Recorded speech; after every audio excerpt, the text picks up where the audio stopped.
Ang pangalan ko yung ako ay kumukuha ng course ng Bachelor of Science Tourism Management sa National Teachers College ng second year. Ang una kong katanungan is, anong inyong Ano, Italiano. Ang pangalawa, tanungan, ano ang iyong religion at gano'n ito mahalaga sa iyo? Religion ko is, actually, wala talagang religion, but tawag sa amin is Christian. And yung kahalagahan ng for me siguro is parang, kung i-rate ko siya, out of 10, siguro 11.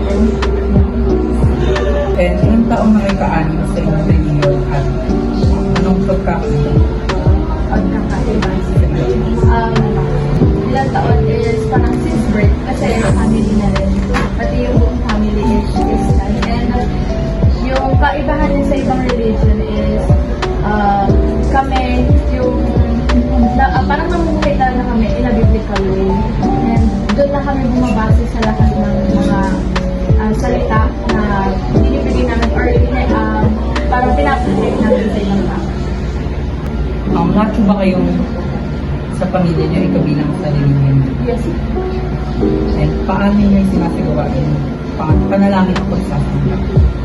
Meron, sa panalangin namin, meron kami tinatawag na sharing or dun, after namin magkaroon ng message giving, dun may sharing kami and doon namin sinashare yung mga na-enjoy namin sa message na naibigay. And meron kami corporate prayer na lahat kami family or other church member. And meron din kami individual na sinasagawa namin siya is pag-visit. Ano ang mga katangian meron ng mga siguro una-una is pagiging faithful. Pero ayun, so pagiging faithful siguro yung similarities ng bawat isa sa amin since we're a Christian and we must be faithful, lalo na kay Lord. paano nilalarawan ang iyong pananampalataya? Actually, hindi ko siya may larawan na sobrang perfect or sobrang ganda ng pananampalataya ko kay Lord. Pero masasabi ko na may pananampalataya talaga na naibibigay kahit hindi buong-buo. Kasi bilang isang Kristiyano, hindi naman tayo perfect na ginawa ng Panginoon. So, hindi naman totally buong pagiging faithful natin is inibigay natin kay Lord.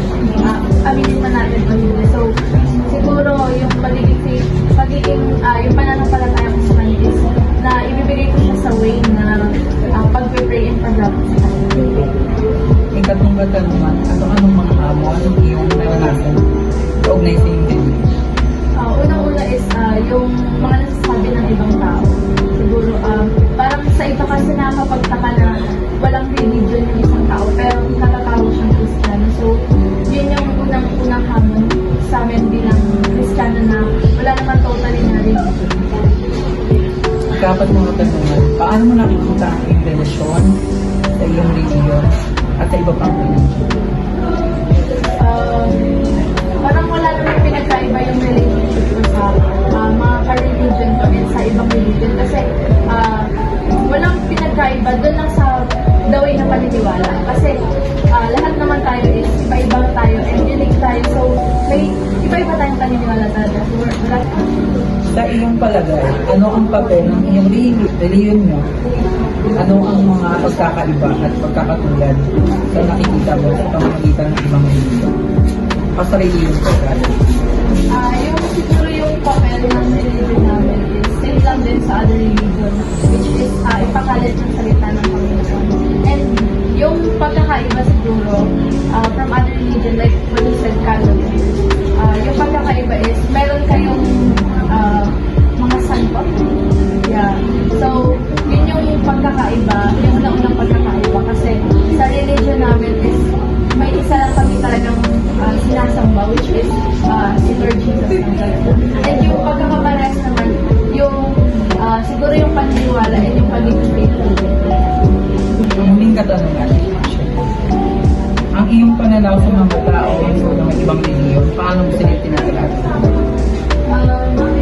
Wala namang iba yung trato ko sa kanila sa the way na pag-treat ko sa mga church member. Same lang din kasi I believe, naniniwala ako na may pagkakaiba talaga tayo sa paniniwala. So, wala tayong rights na i-judge kung ano man yung pinaniniwalaan ng ibang tao sa paniniwala. Maraming salamat sa iyong oras at pamamahagi ng iyong religion o pagpapaliwanag kung anong pagkakaya. At muli, dito na po nagtatapos ang aking